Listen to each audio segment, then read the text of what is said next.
နိုင်ငံတကာနှစ်ဦးမင်္ဂလာဆုတောင်းမေတ္တာပို့သလွာသဗ္ဗရောဂဝိနိမုတ်တာသဗ္ဗတန္တာပဝိစိတာသဗ္ဗဝေရပဋိက္ခန္တာဒုက္ခိတာဟွန္တုပါဏိနောပါဏိနောသက်ရှိထင်ရှားတတ္တဝါများတို့သည်သဗ္ဗရောဂဝိနိမုတ်တာ96ဖြာယောဂဟုသမျှလွတ်ကင်းကြပါစေသဗ္ဗတန္တာပဝိစိတာရှင်၌စုဝင်ပူပင်သောကကင်းဝေးကြပါစေသဗ္ဗဝေရပဋိက္ခန္တာ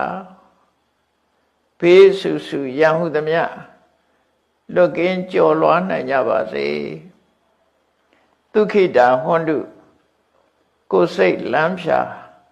ဝမ်းပန်းသာ၍ချမ်းသာဒုက္ခရရှိကြပါစေကုန်သတည်း